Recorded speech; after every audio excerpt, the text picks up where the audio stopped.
The world is entering a new dispensation, South Africans and Africans.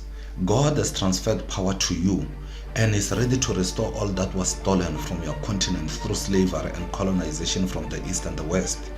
He has empowered you to engage in moral and material development using the gospel and the Bible in response to our prayer.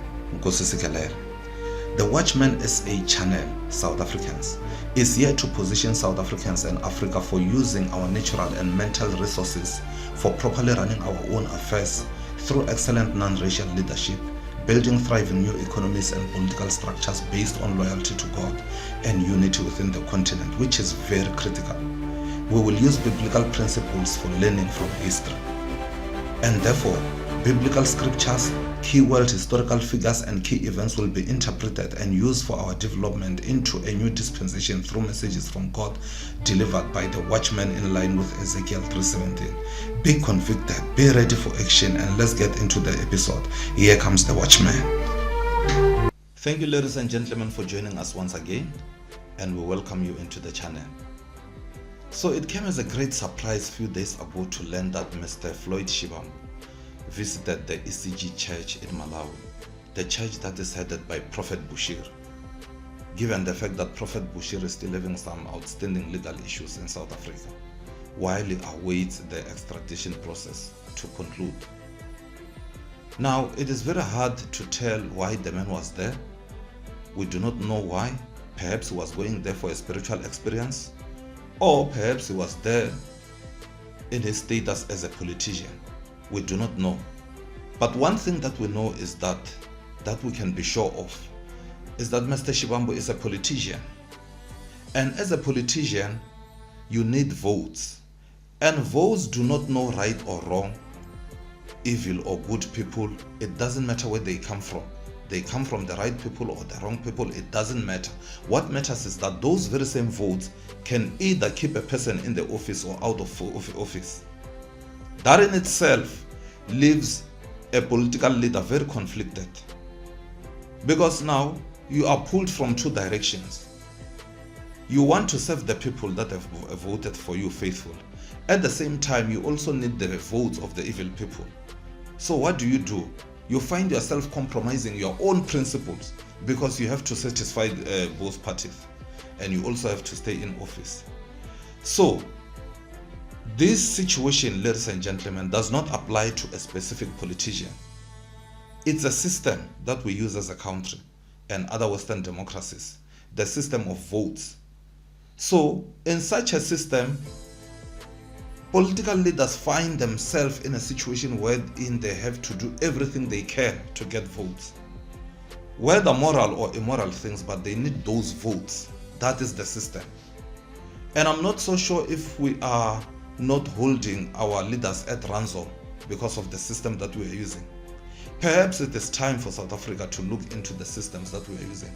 Anyway, these systems were not really constructed by the majority of this country. They came from somewhere. It's time to look into these things, ladies and gentlemen, because the system as it is doubtful if we will ever produce very strong leaders. Well, few of them will be produced, of course, those who are very strong in their conviction and in what they believe and in believing what is right. But they are few. You see, a system is very strong because it forces people to follow a certain narrative. They must comply to that particular system. And the case of Mr. Shivambu is not isolated.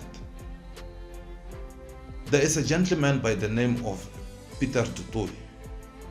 Du Toit wrote a book called The Stellenbosch Mafia. In that book, he is quoting the Remgro CEO, Mr. Durand.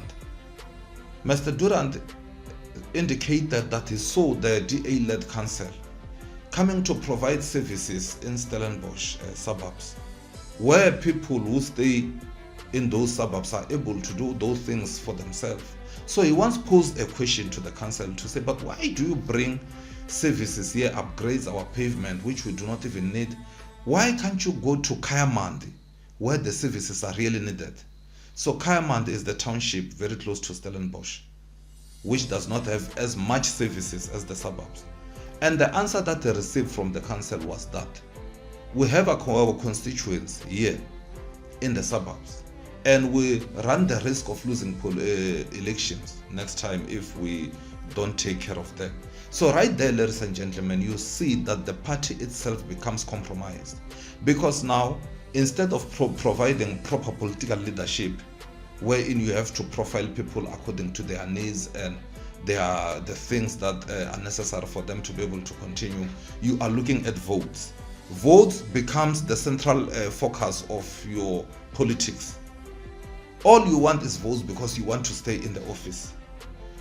And leaders are compromised, ladies and gentlemen, in that case.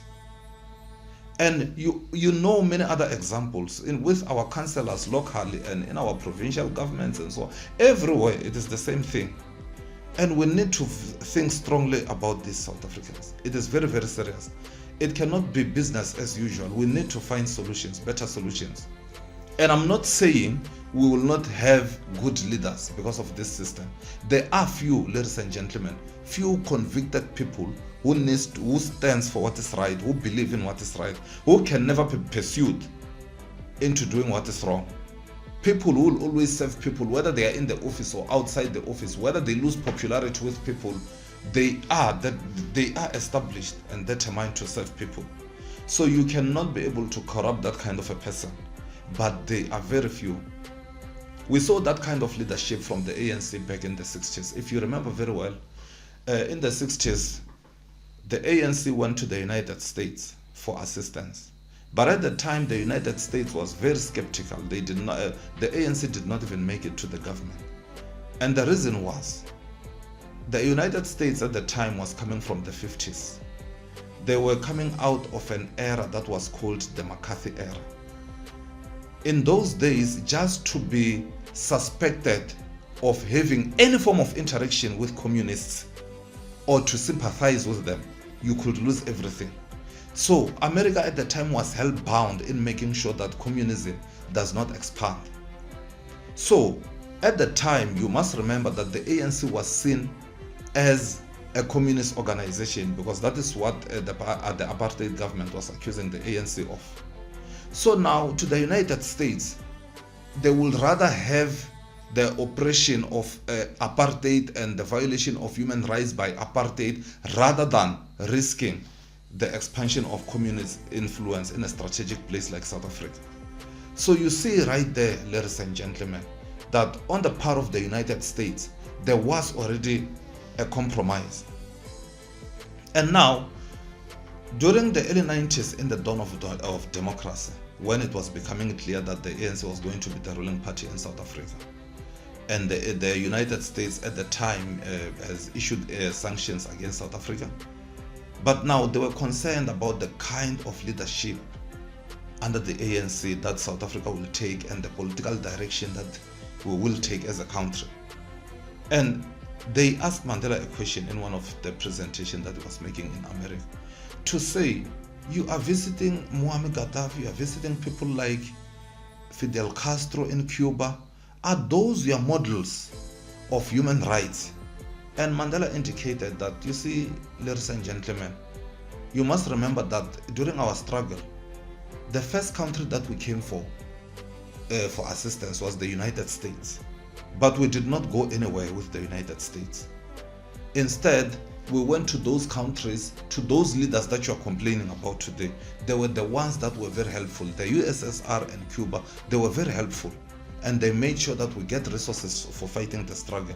So we cannot now turn around against them to say we are against them, whereas they've been with us from the beginning, even when the United States was not even in the picture. So he even indicated that a person who changes his principles based on whom he is addressing, that person is not fit to be a leader.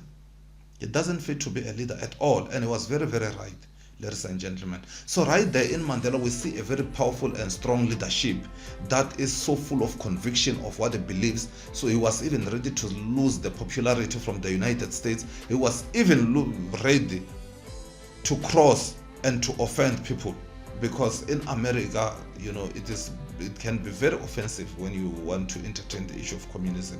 But he was ready for anything. That is true leadership.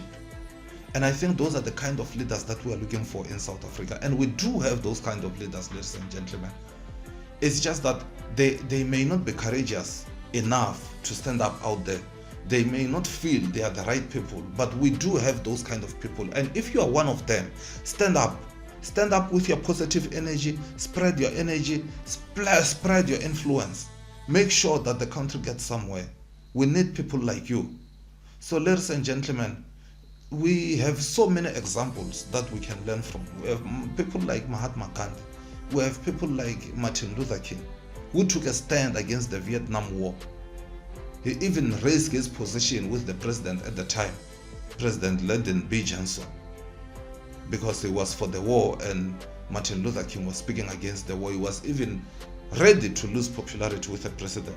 So, because his conviction was so strong, and ladies and gentlemen, we need that kind of leadership in South Africa.